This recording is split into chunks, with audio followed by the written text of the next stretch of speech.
नमस्कार शेतकरी बंधूंनो, मी विजय कुंभार तासगाव यश ॲग्रोलॅब पुन्हा एकदा आपल्या सगळ्यांचं कमीत कमी खर्चात दर्जेदार उत्पादनासाठीचा संवाद आहे, त्यात आपल्या सगळ्यांचं स्वागत करतो. बागायतदार बंधूंनो, डाळिंब 50 ते 70 दिवसांच्या दरम्यान आपलं चांगलं सेटिंग होत असतं. त्याच्या अगोदर फुलकळी निघतात, नर मादी निघतो. नर मादीनंतर आपण त्याचं मधमाशांच्या तर्फे आपण त्याचं संगोपन म्हणजे फर्टिगेशन चांगलं करून घेतो. फळं धरायला चालू होतात, म्हणजे नर कधी कळीमधून परागे उडवून आपण त्या मादी कळीत घालतो, तिथं फर्टिगेशन होतं आणि मादी कळीतून आपल्याला डाळिंब बाहेर मिळतं. ह्या काळातला मधमाशांचा रोल अत्यंत महत्त्वाचा आहे. वेगळ्या व्हिडिओमध्ये मी बोललो आहे. ह्याच काळात थ्रिप्स बी चांगला वाढतो. उन्हाळा प्रचंड असल्यामुळं त्यासाठी कंट्रोल करण्यासाठी बटलरच्या 1-2 फवारण्या आपण घेतल्या तरीसुद्धा चालेल, पण मोठ्या कीटकनाशकाची फवारणी अजिबात घेऊ नका. मधमाशी जगलीच पाहिजे, ह्या पद्धतीने काम करा. ह्याच वेळी जर फळं गळत असतील तर आपल्याला 100 लिटर पाण्याला आपल्या मॅजिक स्प्रेमधून दिलं तरी चालेल. 100 लिटर पाणी 50 ग्रॅम मोजून 100 ग्रॅम ब्लू कॉपर किंवा कोणत्याही कंपनीचं ब्लॅक कॉपर ऑक्सिक्लोराईड आणि 200 ग्रॅम M45 अशी एखादी फवारणी. त्यात 100 लिटर पाण्याला 20 ते 25 ml प्लॅनोफिक्स घ्या. अशी एक फवारणी द्या. दुसऱ्या फवारणीतून आपल्याला कॅल्शियम आणि बोरान कोणत्याही औषधातून आपल्याला एकत्रित एक फवारणी ह्या काळात 50 ते 70 दिवसादरम्यान 1 किंवा 2 फवारण्या आपल्या जायला पाहिजे. त्याचवेळी हेच मॉलिक्यूल ड्रीपमधून सुद्धा आपण दिले गेले पाहिजे. त्याचवेळी आपण बटलरची फवारणी घेतली, जमिनीतून प्लॅनोफिक्स आपण द्यायचं आहे. म्हणजे असं 200 लिटर पाणी 100 पर एकरसाठी 100 ml प्लॅनोफिक्स, 5 ग्रॅम S6B चांगल्या दर्जाचा आपण 6B देण्याचा प्रयत्न केला आहे, म्हणून S6B म्हणतोय. जर तुमच्याकडे चांगल्या दर्जाचा असेल दुसरा तर तो मात्र घ्या, पण दर्जा मात्र चांगला पाहिजे. एकरी 5 gram 6B, 2 kilo green humic आणि गूळ 2 किलो आणि डिकम्पोजर असे एकत्र करा. 1-2 दिवस चांगलं भिजू द्या, चांगलं ढवळा आणि ते सोल्युशन आपण ड्रीपमधून देऊया. अत्यंत चांगला फरक आपल्याला मिळताना दिसतोय, तुफान रिझल्ट्स मिळतील.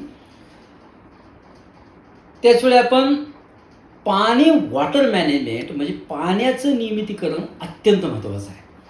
कुठल्याही परिस्थितीत एका वेळी भरपेट पाणी देऊ नका आणि पाणी कमीही देऊ नका. आपली त्यासाठी माती पाणी करून घ्या आणि वॉटर होल्डिंग कॅपॅसिटी चेक करा आणि त्या पद्धतीनं जर आपण पाणी बागेला दिलं तर अत्यंत चांगला फायदा होतो. चुनखड जमिनीत शक्यतो डाळिंबाची लागण जास्त झालेली दिसून येते.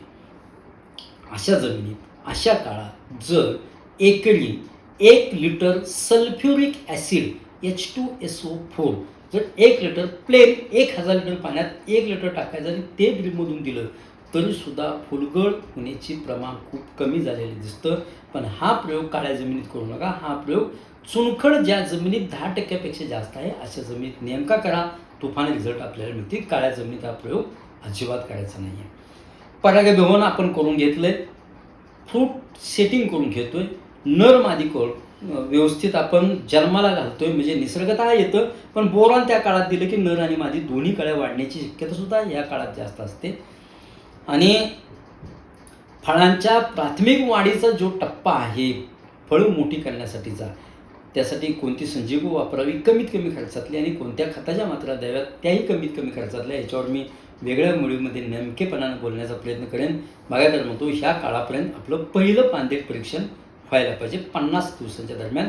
तिथून पुढं आपण दर 30 दिवसांनी आपण डाळिंबाचं पानदेट परीक्षण करतोय. पानदेट परीक्षण करताना जो तगारा निघालेला आहे त्या तगाड्याला 10 ते 12 पानं असतील तर असा एक तगाडा शक्यतो डिफिशियंट असलेला, म्हणजे डिफिशियंट म्हणजे त्या डिफिशियन्सी असलेला तगाडा निवडायचा आणि असे किमान 400 ते 500 पानं म्हणजे किमान 50 ते 60 तगारे, 50 ते 60 झाडाचे आपण मोडून जर त्यात नाव गाव आपलं व्हॉट्सअप नंबर टाकून दिला तर त्याला फळं मोठी होण्यासाठीचा जो खतांचे डोसेस आहेत ते आपण आपल्या लॅबतर्फे लिहून देतो. त्यामुळं असे तगारे तपासून म्हणजे पानदेट परीक्षण करून इथून पुढच्या काळातल्या मात्रा ठरवण्याचा, खत मात्रा ठरवण्याचा प्रयत्न करा. बागायतदार बंधूंनो, कमीत कमी खर्चात दर्जेदार उत्पादन काढण्याचा प्रयत्न करा. फळं निर्माण करण्यासाठी खूप कमी खर्च येतो, जास्त खर्च करायची अजिबात आवश्यकता नसते. एवढं मात्र मी तुम्हाला नक्की सांगतो. धन्यवाद.